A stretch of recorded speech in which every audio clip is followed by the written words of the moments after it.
Okay, let's talk about why Sam Levinson needs to be stopped. What is going on?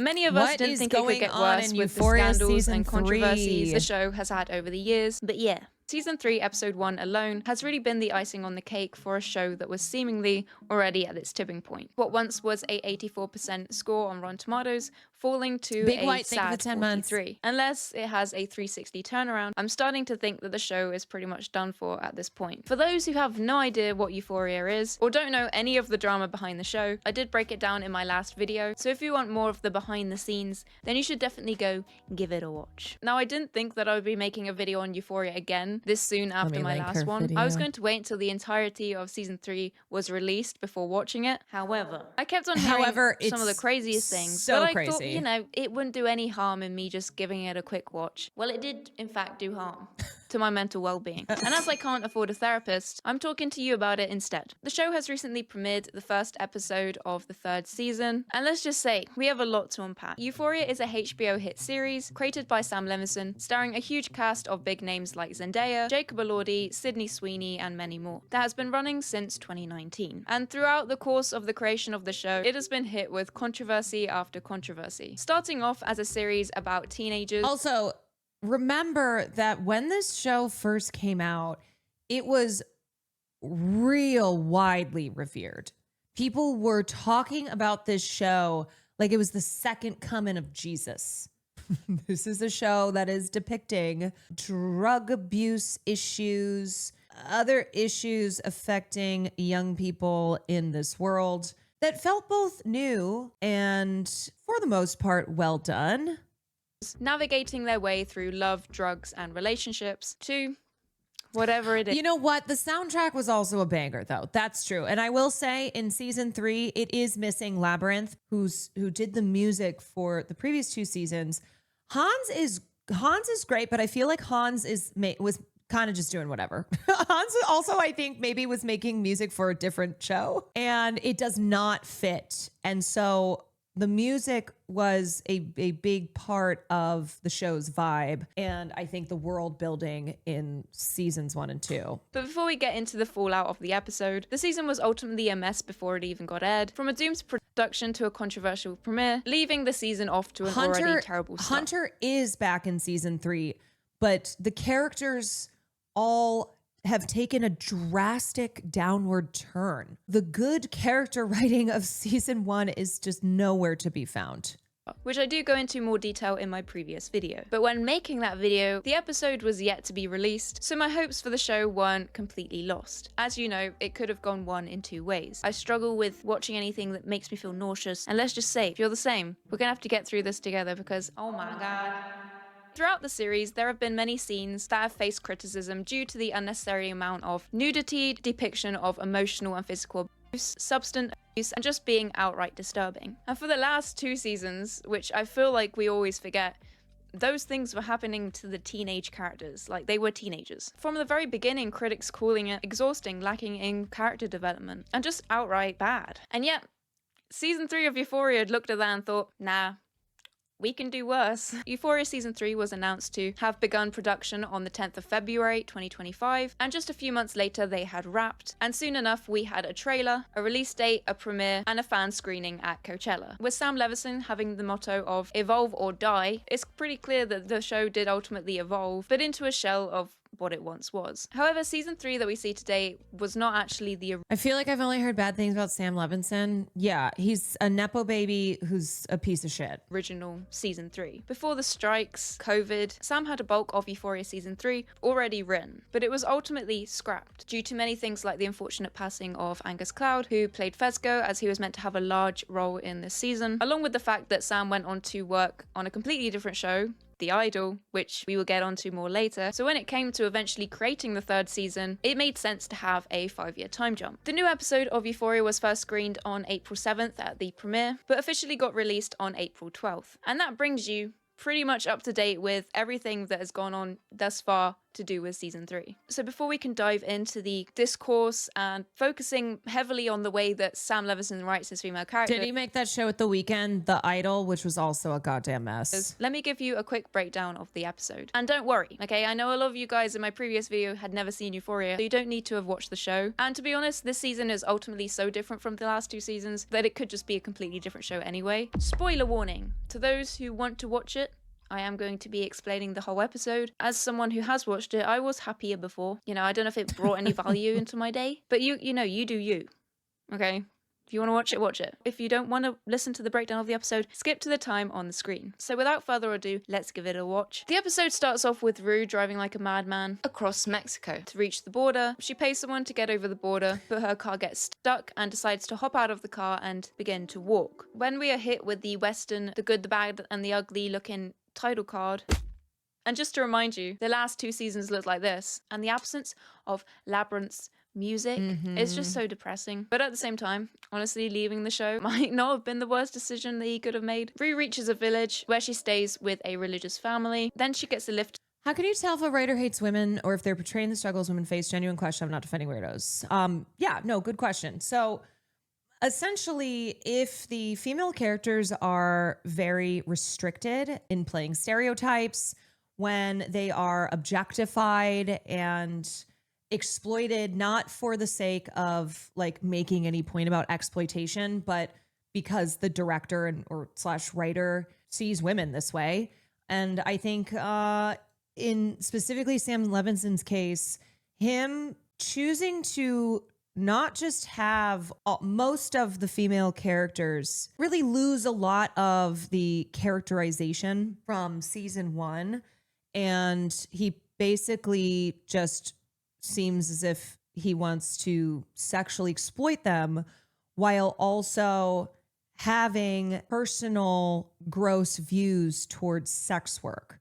So it's his constant sexualizing of female characters, really gratuitous nudity, specifically with the women, without there being commentary to justify it. To the bus station by one of the family members, Ruby. Rue gets on the bus and heads to California, making her way to Laurie's house.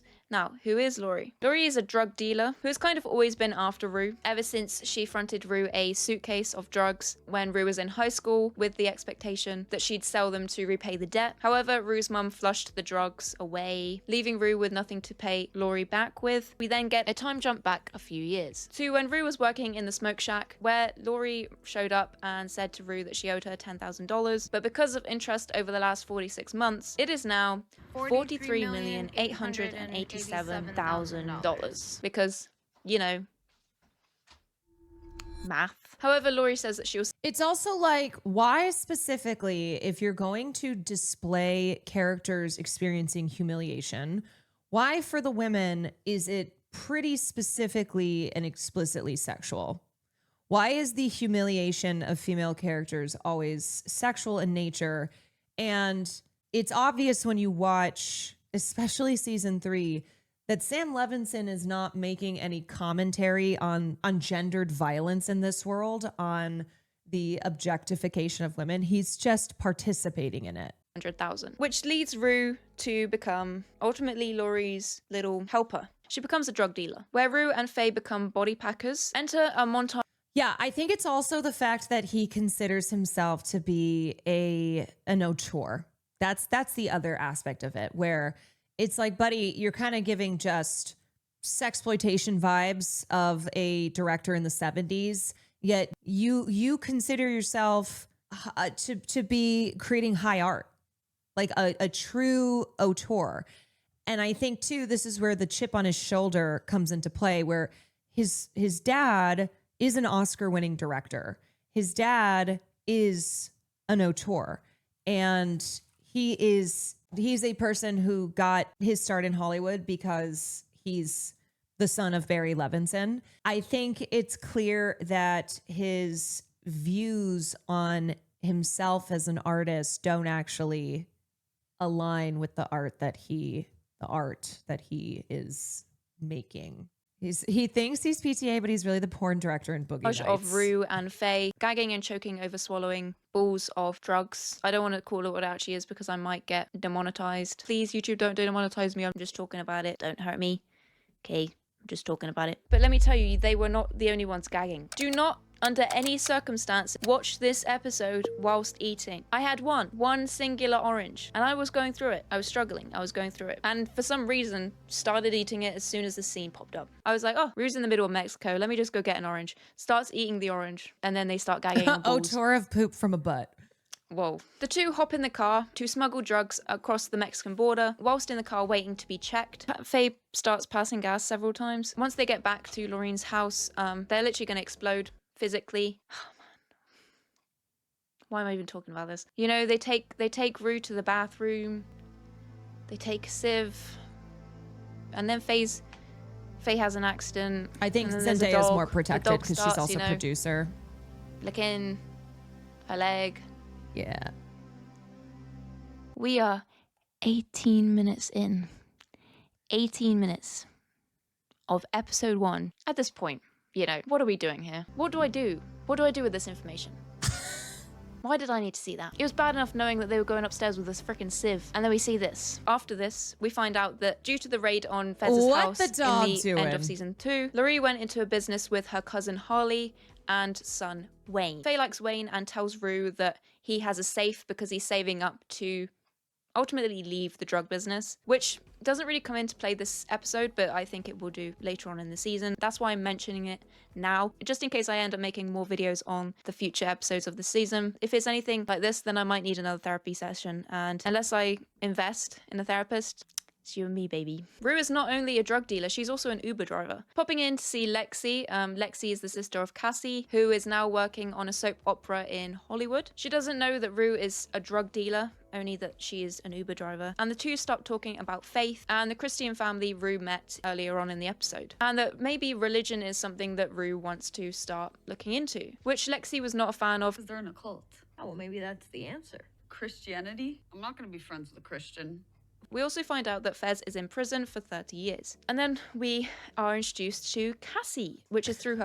Have you been watching? I watched the first episode just to get a sense of how gross it is. And I had obviously already read people talking about the show, and I was planning to talk about it and give my thoughts. And yeah, it's gross as fuck.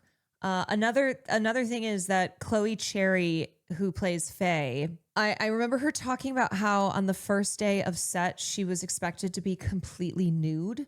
Just meeting everyone, just getting introduced. And Sam wanted her to be completely naked. And I guess it was her co-stars who stopped that from happening, who were like, no, that's a lot. Don't do that. But being on the screen, wearing a doggy tail, shaking it, and is on top of a doghouse barking. And before I had time to process what was going on, she was on her hands and knees drinking out of a dog bowl because she wants to be TikTok famous. Now, I don't know about you, but I don't know what sort of TikTok Sam Levinson has been on, because I'm pretty sure... that was the other thing. Okay, I have a lot of friends who are in sex work, you know, friends who are very successful OnlyFans creators. I'm aware of other things that are on the internet outside of what my friends are doing, but it's like, where are you getting this from? Where are you getting this from? Acting as if this is what's common for somebody venturing into doing OnlyFans or other type of sex work online, right? Having Cassie film a TikTok where she is doing dog fetish play. What does this man's FYP look like? Yeah, that's what I'm saying. My understanding is that you can't just be posting this kind of stuff on TikTok or you could get banned. A lot of the stuff they show her doing on OnlyFans is banned on the platform. Yeah, it's why OnlyFans creators are careful with what they post on major platforms like TikTok or Twitter. And it's then to funnel into their other content that can be with less of a need for censorship. The Cassie shit gets worse on the second episode. I can imagine it's only going to get worse and worse. that TikTok has quite strong user policies, and dressed up in lingerie barking like a dog, I don't think is one of them. I mean, I could be wrong. Nate then arrives home, and you won't believe it, in a Cybertruck. Because the two are somehow still together, he walks upstairs to Cassie barking like a dog with their maid, filming her. They get into an argument as she is making this type of content, Nate doesn't like it, and the fact that he's been at work while she's been, you know, dressing up like a dog. Nate has now taken over his dad's construction business, is dealing with a lot of stuff over there that seemingly is stressing him out. Now, I don't know if I was tripping, but after looking at other people's thoughts, I wasn't the only one. But Nate, who is this man? He has changed. I don't know if it was the line delivery or just the line itself. And he said, "Is that a doggy in the window?" How much is that doggy in the window? I was like, this is going to get cut and put all over TikTok. Nate then starts treating her like a dog, you know, whistling, calling her over and pulling her by the lead. Come. Just...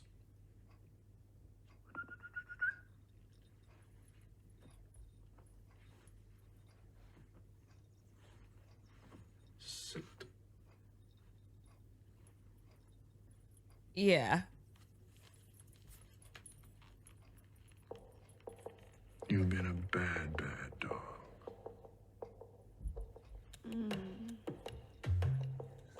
Woof, woof. Now, you won't believe it because, you know, all the fighting and all the falling out, but the two are actively planning their wedding. Cassie wants a big, extreme wedding, spending lots of money. She also wants to have a bit of her own money instead of, you know, mainly relying on Nate. Coming up with the idea to start an OnlyFans. And I'm sorry, Jacob Elordi is phoning it in. He clearly, of all the actors who really don't seem to want to be doing this show anymore, you can tell is like, I'm so past this. His heart ain't in it. Canon OnlyFans. Also, one person that is not in this episode but mentioned as being now a sugar baby is Jules. But I'm sure we'll see more of that throughout the season. Maddie is now working in management, managing influencers and actors, but it's not as glamorous as it looks, as her boss is taking 10% commission from most of Maddie's work. Rue's search for religion is also quite a focus point in the episode, having conversations with Ali, who is like Rue's mentor. Rue mentioned the Christian family from earlier on and discusses her sexuality in relation to religion, asking if, you know, she could be gay but still religious. Rue ends up leaving the conversation, deciding to go read the Bible, and tells Ali that she is choosing to believe. Rue starts listening to audio versions of the Bible whilst being an Uber driver and driving people around. Then we are at... Yeah, the other thing with Maddie, though, there's still the connection to sex work because Maddie basically starts working with influencers and then kind of skeezily convinces them to start posting sexual content even though they don't want to. There's one, at least in the first episode, there's one girl in particular who moves to LA to be an influencer. It's weird. It's really weird. And again, there's no commentary or just any reflection being done here. It really is just like Sam Levinson views women through the lens of sex. The drug lab, where Wayne sends Rue off to deliver a package, which then we are introduced to a new character in the season, Alamo, who is a strip club owner. While she was there, Rue mentioned that her dream job would be getting into the club business and possibly owning her own club, where she begins to beg him to hire her as she doesn't want to work in the drug business anymore. Anyway, back to Cassie. Cassie is stalking Maddie on Instagram because she's still somewhat jealous, followed by having a candlelit dinner with Nate, staring at him whilst he downs that spaghetti. They have conversations about food florals, with Cassie wanting a $50,000 floral arrangement at the wedding, and Nate doesn't. Not wanting a... Cassie mentions about starting a OnlyFans, in which Nate doesn't really like the idea, calling it porn. Nate considers the idea of Cassie doing OF, as long as she doesn't show her breasts and face at the same time. Meanwhile, Rue is still at Alamo's house when one of the women at his party die, after she takes the drugs Rue supplied. Rue is now in big trouble. Wow, that makes a change. There's never been a moment in the series so far that Rue has been in trouble. Zendaya avoiding Sam Levinson. I know, I saw this. Yup. And I do. Let me know, girl, what you wanna do. There's Sam. He's trying to take pictures. She's like, oh my God, I have to go to much bigger and more important things. Yup. And I do. Sorry, I'm Zendaya. Found out that the drugs were laced with begging Alamo not to kill her, A as she believed God possum's had brought them red. together. Thank you To for the test that prime. God believes in her, Alamo places a apple on Rue's head, fires a bullet, missing Rue and hitting the apple. Zendaya was like, contract officially fulfilled. I'm out of here. And where we get, an incredible scene of Zendaya acting. And that is where episode 1 of season 3 ends. One episode, by the way. One episode. I don't even know where to begin. That was an hour of chaos, and I have so many thoughts, and I wasn't the only one. The aftermath of the episode was crazy. We can all agree that the trajectory of the show needs to be studied, along with Sam Levinson. Opinions and outrage started rolling in as more and more people saw the episode, and people were not happy. Euphoria may still have the gloss, budget, and star power of pristine TV, but it's no longer enough to disguise what increasingly feels like the misogynistic fantasies of a creepy old man. If you want narrative coherence and character consistency, season 3 leaves you wanting. Grubby, desperate, and absolutely not worth the wait. Most of the discourse was not aimed at the acting, with a lot of people actually praising the performances, but the discussion was surrounding pretty much everything else. Beginning with the main topic of this video, the betrayal of female characters. Season 3 seems to be putting the majority of its female characters on a track to participate in work, and not just participate in, but be humiliated and degraded by. It's no secret that throughout the years of however long Sam Levinson has been a name in Hollywood, that his portrayal of women is somewhat concerning. And the more you see, the more you start to believe that he really does like making his female characters being in the most uncomfortable situations and doing the most disgusting things. After watching this episode, me, along with many others, made the comparison to The Idol. I did very briefly mention The Idol in my previous video. It's a show created by Sam Levinson and The Weeknd, focusing on pop star Joycelyn, played by Lily Rose Depp, as she enters a toxic relationship with club owner and secret cult leader Tedros, played by The Weeknd. And it was ultimately a mess. From allegations of toxic work environments, where in March 2023, Rolling Stone published an expose featuring investigative reports from production members about the toxic set environment and creative clashes with the... Also, I'm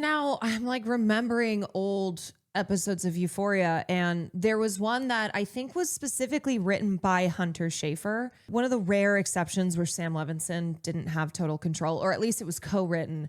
And she had a revelation that her femininity did not need to be centered around male validation, did not need to be about men.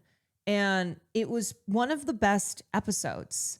It was such a good episode for Jules. It was such a good vehicle for Hunter Schafer.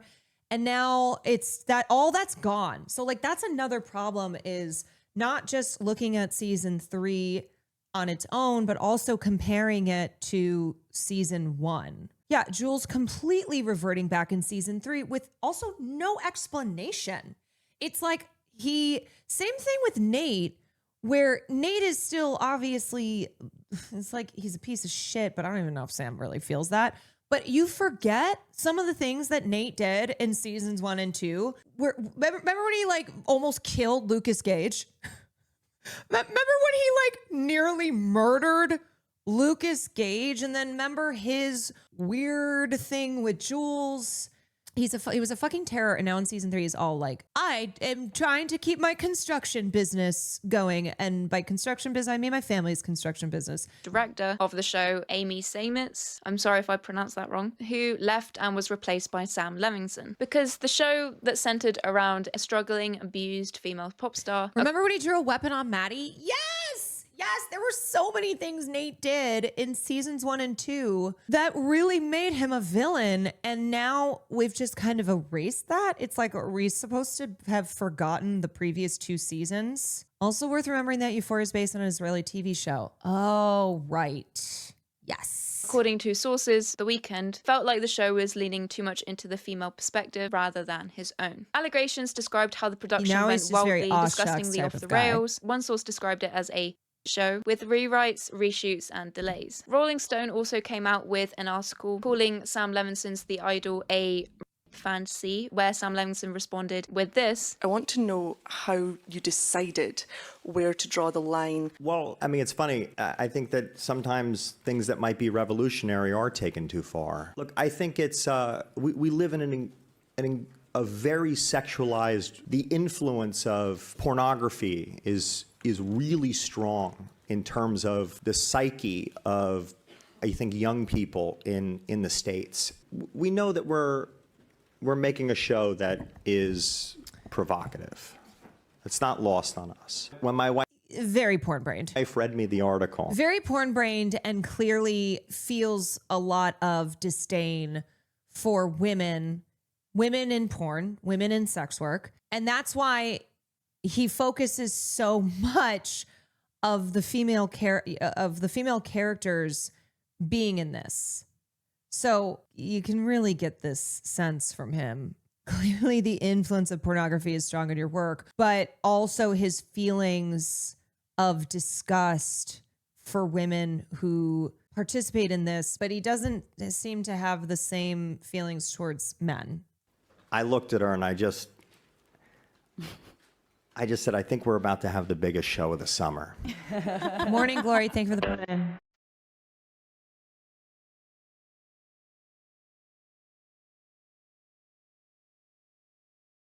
I just said, I think we're about to have the biggest show of the summer.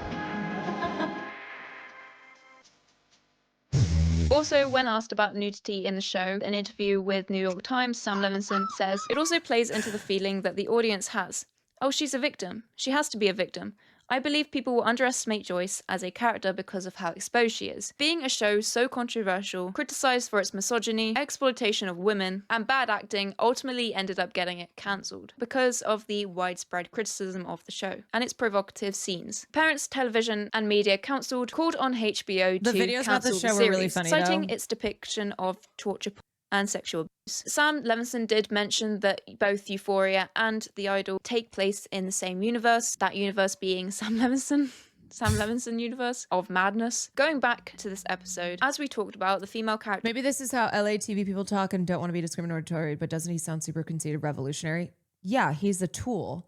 As I said, he views himself as a real auteur, as like breaking new ground that, yes, he doesn't have Oscars like his father does. Yes, he doesn't have the kind of projects that old daddy has. But this is what I was referring to, where he thinks he's making high art.